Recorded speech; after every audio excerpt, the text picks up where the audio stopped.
Hi, ಎಲ್ಲರಿಗೂ ನಮಸ್ಕಾರ. ನಾನು ನಿಮ್ಮ ಲಕ್ಷ್ಮಿಗೌಡ. ಯಾರೆಲ್ಲ ಇನ್ನು ನನ್ನ ಕಾಮನಬಿಲ್ಲು ಕಥಾಗುಚ್ಛ ಯೂಟ್ಯೂಬ್ ಚಾನಲ್ ಸಬ್ಸ್ಕ್ರೈಬ್ ಮಾಡದೆ ಕತೆ ಕೇಳ್ತಿದ್ದೀರಾ, ದಯವಿಟ್ಟು ಸಬ್ಸ್ಕ್ರೈಬ್ ಮಾಡಿ ಕತೆ ಕೇಳಿ. ಹಾಗೆ ನನ್ನ ಕತೆ ನಿಮ್ಮೆಲ್ಲರಿಗೂ ಇಷ್ಟ ಆದ್ರೆ ಶೇರ್ ಮಾಡಿ, ಕಮೆಂಟ್ ಮಾಡಿ. ಜಾನಕಿರಾಮ ಕಥೆಯ ಮುಂದುವರೆದ ಸಂಚಿಕೆ. ಮಗನಿಗಾಗಿ ಸೆರಗೊಡ್ಡಿ ಬೇಡುತ್ತಿದ್ದ ಫಾತಿಮಾ ಅವರನ್ನು ನೋಡಿದವಳಿಗೆ ಬಹಳವೇ ಸಂಕಟವಾಯಿತು. ಅವರ ಮಾತಿಗೆ ಏನು ಹೇಳುವುದು ಎಂದು ತಿಳಿಯದೆ ಚಿಂತಾಕ್ರಾಂತಳಾದಳು. ಜಾನಕಿ ಆ ಮನೆಗೆ ಬಂದಾಗಿನಿಂದಲೂ ಅವಳನ್ನು ಆ ಮನೆಯಿಂದ ಕಳುಹಿಸಬೇಕು ಅಥವಾ ಅವಳ ಧರ್ಮ, ಸಂಸ್ಕಾರ, ಸಂಸ್ಕೃತಿಯನ್ನು ಬಿಡಿಸಬೇಕು ಎಂದು ಬಹಳವೇ ಪ್ರಯತ್ನ ಪಟ್ಟರು. ಅವರು ಮಾಡಿದಂತಹ ಎಲ್ಲಾ ಪ್ರಯತ್ನಗಳು ವಿಫಲವಾಗುತ್ತಲೇ ಬಂದವು. ಆದ್ರೆ ಈಗ ಅದೇ ಫಾತಿಮಾ ಅವರು ಅವಳನ್ನು, ತನ್ನ ಮಗನನ್ನು ಈ ಮನೆಯನ್ನು ಬಿಟ್ಟು ಹೋಗಬೇಡ ಎಂದು ಸೆರಗೊಡ್ಡಿ ಬೇಡುತ್ತಿದ್ದಾರೆ. ಕಾಲ ಎಂದರೆ ಇದೆ ಅಲ್ಲವಾ? ಫಾತಿಮಾ ಅವರು ಹಿಡಿದಿದ್ದ ಸೆರಗನ್ನು ಬಿಡಿಸಿದವಳು ಅವರ ಕೈ ಹಿಡಿದು ಕೆಳಗೆ ಇಳಿಸಿ, ನಿಮ್ಮೆಲ್ಲರಿಗೂ ಈ ಮನೆಯ ಮಗನ ಪ್ರೀತಿ ಮಾತ್ರ ಕಾಣುತ್ತಿದೆ, ಆದ್ರೆ ನನ್ನ ಪ್ರೀತಿ ಯಾರಿಗೂ ಕಾಣುತ್ತಿಲ್ಲ. ಇಲ್ಲಿ ಯಾರಿಗೂ ನಿಮ್ಮ ಮಗನ ಪ್ರೀತಿ ಸಂತೋಷವೇ ಹೆಚ್ಚು. ಆದ್ರೆ ನನ್ನ ಮನದಲ್ಲಿ ಏನಿದೆ ಎಂದು ಒಬ್ಬರಾದ್ರೂ ಯೋಚಿಸಿದ್ದೀರಾ ಎಂದ ತಕ್ಷಣ ಎಲ್ಲರೂ ಗೊಂದಲದಲ್ಲಿಯೇ ಜಾನಕಿಯೆಡೆಗೆ ನೋಡಿದರು. ಜಾನಕಿ, ನಿನ್ನ ಅರ್ಥ ಏನಮ್ಮ ಎಂದರು ಅಫ್ಜಲ್. ಹೌದು ಮಾವ, ನಿಮಗೆ ನಿಮ್ಮ ಮಗನ ಸಂತೋಷವೇ ಮುಖ್ಯ. ಆದ್ರೆ ನನ್ನ ಸಂತೋಷ ದುಃಖವನ್ನು ಕೇಳುವವರು ಯಾರೂ ಇಲ್ಲ ಎನಿಸುತ್ತಿದೆ. ನಿಮ್ಮ ಮಗ ನನ್ನನ್ನು ಪ್ರೀತಿಸುತ್ತಿರುವ ವಿಷಯವನ್ನು ಸುಲಭವಾಗಿ ನಿಮ್ಮ ಬಳಿ ಹೇಳಿಕೊಂಡ ಹಾಗೆ ನನ್ನ ಮನದಲ್ಲಿರುವ ಪ್ರೀತಿಯನ್ನು ನನಗೆ ಹೇಳಲು ಸಾಧ್ಯವಾಗುತ್ತಿಲ್ಲ. ಅರಳಿರುವ ಪ್ರೀತಿಯನ್ನು ಮನದಲ್ಲೇ ಬಚ್ಚಿಟ್ಟು ಅಲ್ಲಿಯೇ ಬಾಡಿಸಿ ನೋವು ಪಡುತ್ತಿದ್ದೇನೆ. ನಿಮ್ಮ ಮಗ ಒಬ್ಬರು ಮಾತ್ರ ನನ್ನನ್ನು ಪ್ರೀತಿಸುತ್ತಿದ್ದಾರೆ ಎಂದು ತಿಳಿದಿದ್ದೀರಾ? ನಾನು ಕೂಡ ಅವರನ್ನು ಅಷ್ಟೇ ಪ್ರೀತಿಸುತ್ತಿದ್ದೇನೆ. ನನಗೂ ಕೂಡ ಅವರಿಲ್ಲದೆ ಒಂದು ಕ್ಷಣವೂ ಇರಲು ಸಾಧ್ಯವಾಗುವುದಿಲ್ಲ. ನನ್ನ ಜೀವನಕ್ಕೆ ಹೆಚ್ಚಾಗಿ ಪ್ರೀತಿಸುತ್ತಿದ್ದೇನೆ. ಇದನ್ನು ಹೇಳಲು ಆಗದೆ, ಬಿಡಲು ಆಗದೆ ಅದೆಷ್ಟು ಒದ್ದಾಡುತ್ತಿದ್ದೇನೆ ಎಂದು ನನಗೆ ಮಾತ್ರ ಗೊತ್ತು. ಜಾನಕಿಯ ಮಾತು ಕೇಳಿ ಎಲ್ಲರಿಗೂ ಆಶ್ಚರ್ಯದ ಜೊತೆಗೆ ಸಂತೋಷವಾಗಿತ್ತು. ಜಾನಕಿ, ಏನ್ ಹೇಳ್ತಿದೀಯಮ್ಮ ನೀನು? ನಿಜವಾಗಿಯೂ ನಮ್ಮ ಮಹಾನನನ್ನು ಪ್ರೀತಿಸುತ್ತಿದ್ದೀಯಾ ಎಂದು ಖುಷಿಯಲ್ಲಿಯೇ ಕೇಳಿದರು ರಫೀಕ್. ಹೌದು ಮಾವ, ಅವರ ವ್ಯಕ್ತಿತ್ವವನ್ನು ನೋಡಿ ಅವರ ಜೊತೆಯಲ್ಲಿ ಇದ್ದವರು ಯಾರಿಗೂ ಅವರನ್ನು ಪ್ರೀತಿಸದಿರಲು ಸಾಧ್ಯವಿಲ್ಲ ಎನಿಸುತ್ತದೆ. ಆದರೆ ಈ ವಿಷಯವನ್ನು ಅವರಿಗೆ ಹೇಳಲು ಒಂದೆಡೆ ನನ್ನ ಪ್ರೀತಿಯನ್ನು ಒಪ್ಪದೇ ಹೋದರೆ ಎಂಬ ಭಯವಾದರೆ, ಇನ್ನೊಂದೆಡೆ ಧರ್ಮ ಎಂಬ ಮಹಾಗೋಡೆ ಅಡ್ಡವಾಗಿ ನಿಂತಿದೆ. ಇದನ್ನೆಲ್ಲ ಯೋಚಿಸಿ ಅವರಿಗೆ ಈ ವಿಷಯವನ್ನು ಹೇಳದೆ ಹಾಗೆ ಮುಚ್ಚಿಟ್ಟೆ ಎಂದು ಕಣ್ಣೀರನ್ನು ಒರೆಸಿಕೊಳ್ಳುತ್ತಲೇ ಹೇಳಿದಳು. ಇಬ್ಬರು ಸರಿಯಾಗಿದ್ದೀರಾ ಜಾನಕಿ. ಅವನು ಒಪ್ಪುವುದಿಲ್ಲ ಎಂದು ನೀನು ನಿನ್ನ ಪ್ರೀತಿಯನ್ನು ಮುಚ್ಚಿಟ್ಟರೆ, ನಿನ್ನ ಒಳಿತಿಗಾಗಿ ಅವನ ಪ್ರೀತಿಯನ್ನು ಅವನು ಮುಚ್ಚಿಟ್ಟಿದ್ದಾನೆ. ಅದೆಂತಹ ದೈವ ಬೆಸೆದ ನಂಟು ನಿಮ್ಮದು.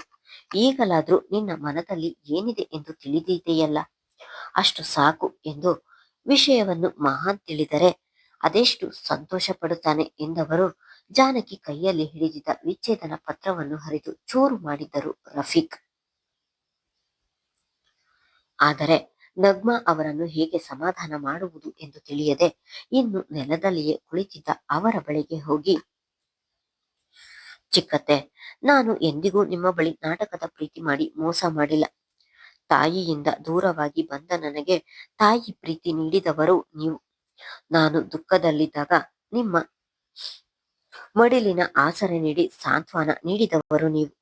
ನಿಮ್ಮ ಈ ಪ್ರೀತಿಗೆ ಮೋಸ ಮಾಡಿದರೆ ನನಗೆ ನಾನೇ ಮೋಸ ಮಾಡಿಕೊಂಡಂತೆ, ನನಗೆ ನಾನೇ ದ್ರೋಹ ಮಾಡಿಕೊಂಡಂತೆ. ಇನ್ನು ಆಯಿಷಾಳಿಗೆ ನಾನು ಎಂದಿಗೂ ಸುಳ್ಳು ಪ್ರೀತಿ ತೋರಿಸಿಲ್ಲ. ಅವಳು ಇಂದಿಗೂ ನನ್ನ ಮಗಳ ಹಾಗೆಯೇ. ಈ ಮನೆಗೆ ಬಂದ ನಂತರ ಕತ್ತಲು ತುಂಬಿದ ನನ್ನ ಬಾಳಲ್ಲಿ ಒಂದು ರೀತಿಯ ಬೆಳಕು ತುಂಬಿದ ದೇವತೆ ಅವಳು. ಅವಳನ್ನು ಸಹ ನನ್ನಿಂದ ಬಿಟ್ಟಿರಲು ಆಗುವುದಿಲ್ಲ ಚಿಕ್ಕತ್ತೆ. ನಿಮ್ಮಿಂದ ಈ ವಿಷಯವನ್ನು ಮುಚ್ಚಿಡಬೇಕು ಎಂಬ ಯಾವ ದುರುದ್ದೇಶವೂ ನನ್ನಲ್ಲಿ ಇರಲಿಲ್ಲ. ನಿಮ್ಗೆ ವಿಷಯ ತಿಳಿದ್ರೆ ಸೂಕ್ಷ್ಮವಾದ ನಿಮ್ಮ ಮನಸ್ಸು ಎಲ್ಲಿ ನೋಯುವುದು ಎಂಬ ಒಂದೇ ಉದ್ದೇಶದಿಂದ ನಿಮ್ಮಿಂದ ಈ ವಿಚಾರವನ್ನು ಮುಚ್ಚಿಟ್ಟೆನೋ ಹೊರತು ಇನ್ಯಾವುದೋ ಕಾರಣಕ್ಕೆ ಅಲ್ಲ. ದಯವಿಟ್ಟು ನನ್ನನ್ನು ಕ್ಷಮಿಸಿ ಎಂದು ಹೇಳುತ್ತಿದ್ದ ಹಾಗೆ ಅವಳ ಕೈ ಹಿಡಿದ ನಗ್ಮಾ, ಜಾನಕಿ, ನೀನು ಕ್ಷಮೆಯೆಲ್ಲ ಕೇಳ್ಬೇಡ. ನಿನ್ನ ಗುಣ ಏನು ಎಂದು ನಮಗೆ ಚೆನ್ನಾಗಿ ಗೊತ್ತು. ಈಗ ನೀನು ನಮ್ಮ ರೆಹಮಾನನನ್ನು ಪ್ರೀತಿಸುತ್ತಿದ್ದೀಯಲ್ಲ, ಅದೇ ಖುಷಿ ನಮಗೆಲ್ಲ.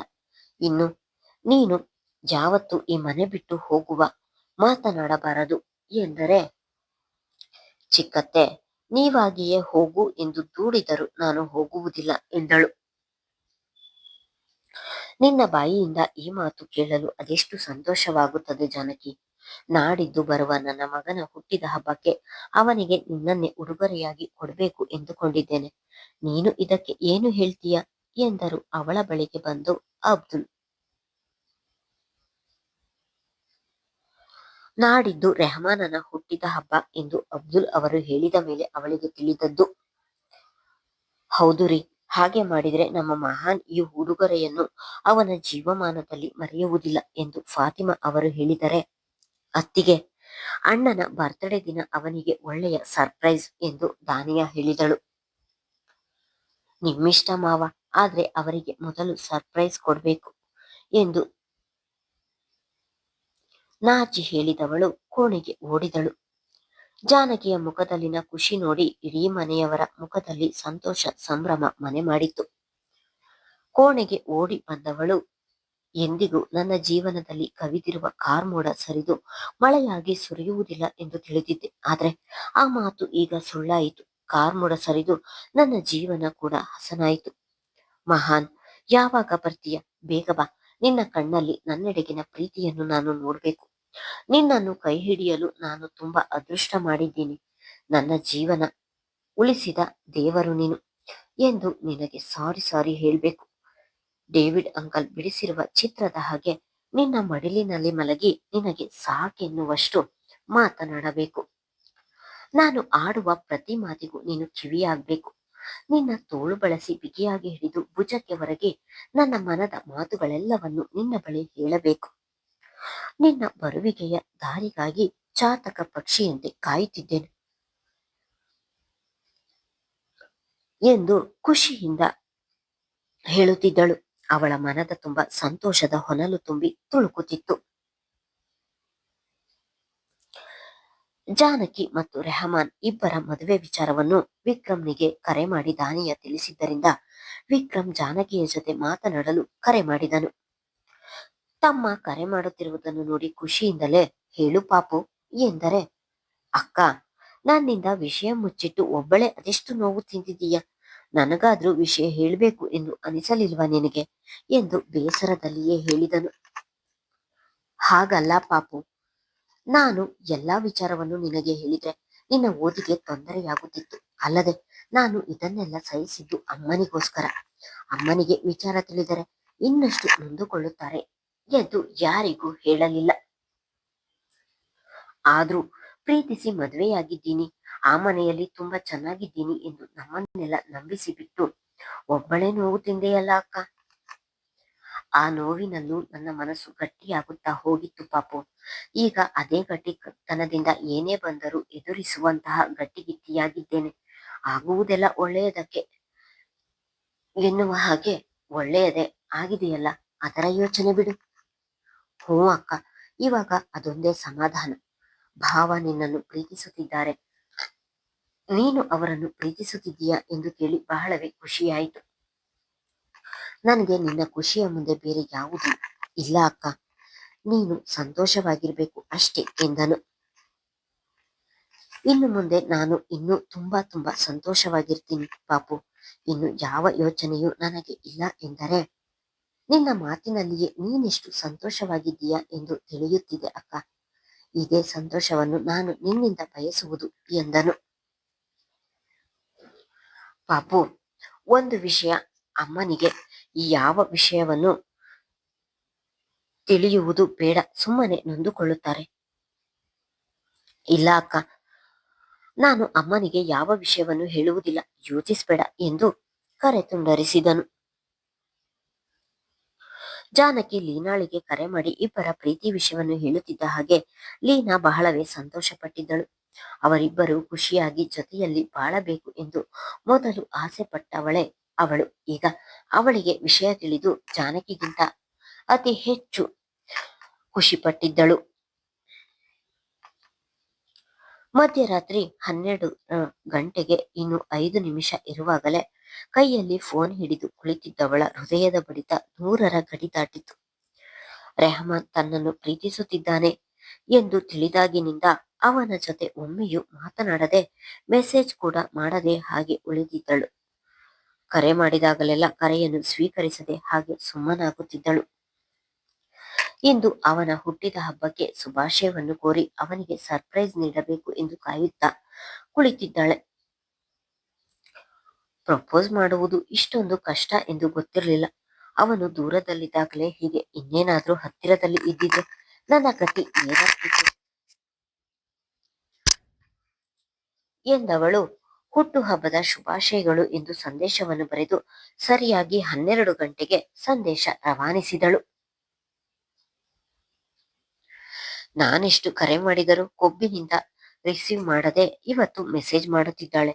ಅಲ್ಲಿ ಈಗ ರಾತ್ರಿ 12 ಗಂಟೆ ಆಗಿರುತ್ತದೆ.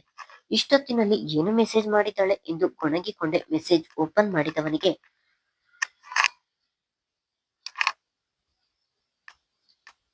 ಖುಷಿಯಾಗಿತ್ತು. ನನ್ನ ಹುಟ್ಟಿದ ಹಬ್ಬ ಎಂದು ಇವಳಿಗೆ ಹೀಗೆ ತಿಳಿಯಿತು ಎಂದು ಯೋಚಿಸುತ್ತಲೇ ಥ್ಯಾಂಕ್ ಯು ಎಂದು ಕಳಿಸಿದನು. ನಿನ್ನ ಹುಟ್ಟಿದ ಹಬ್ಬಕ್ಕೆ ನನ್ನ ಕಡೆಯಿಂದ ಒಂದು ಗಿಫ್ಟ್ ಇದೆ ಎಂದು ಮತ್ತೊಮ್ಮೆ ಸಂದೇಶ ಬರೆದಿದ್ದಳು. ನಾನು ಇಲ್ಲಿದ್ದೀನಿ, ಹಾಗಿದ್ದಾಗ ಏನು ಗಿಫ್ಟ್ ಕೊಡ್ತೀಯಾ ಎಂದು ಬರೆದನು. ಗಟ್ಟಿ ಮನಸ್ಸು ಮಾಡಿ ತಕ್ಷಣಕ್ಕೆ ಐ ಲವ್ ಯು ಎಂದು ಸಂದೇಶ ಕಳುಹಿಸಿ ತನ್ನ ಮೊಬೈಲ್ ಅನ್ನು ಎದೆಗೆ ಒತ್ತಿ ಹಿಡಿದು ಕಣ್ಣು ಮುಚ್ಚಿ ಕುಳಿತಳು. ಆ ಮೆಸೇಜ್ ಓದಿದವನಿಗೆ ತನ್ನ ಕಣ್ಣನ್ನು ತಾನೇ ನಂಬಲು ಸಾಧ್ಯವಾಗಲಿಲ್ಲ.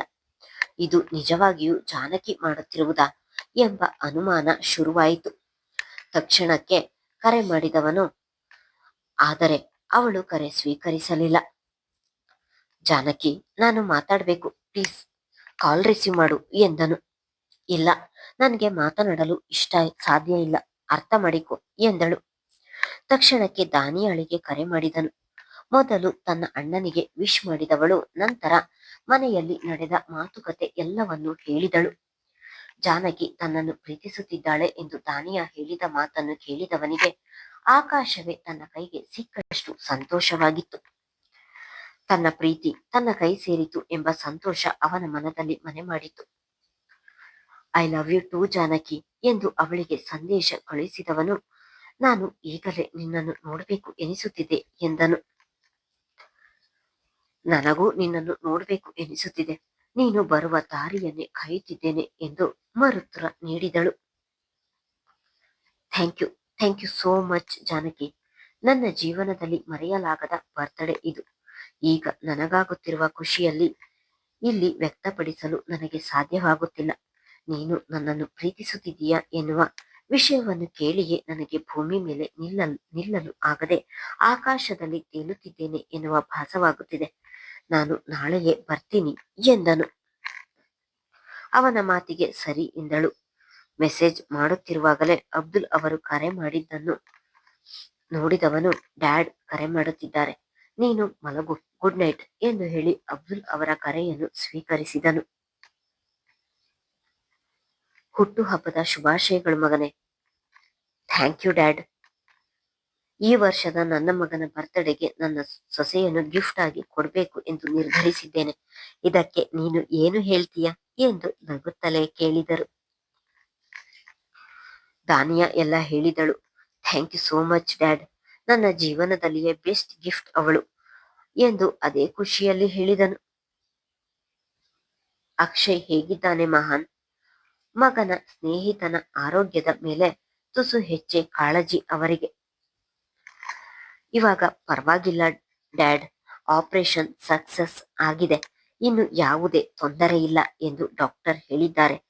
ನಾನು ನಾಳೆ ಬರ್ತೀನಿ ಡ್ಯಾಡ್ ಎಂದವನು ಕರೆ ತುಂಡರಿಸಿದನು. ಮುಂದುವರಿಯುವುದು. ಕಥೆಯ ಬಗ್ಗೆ ನಿಮ್ಮ ಅಭಿಪ್ರಾಯ ತಿಳಿಸಿ. ಧನ್ಯವಾದಗಳು.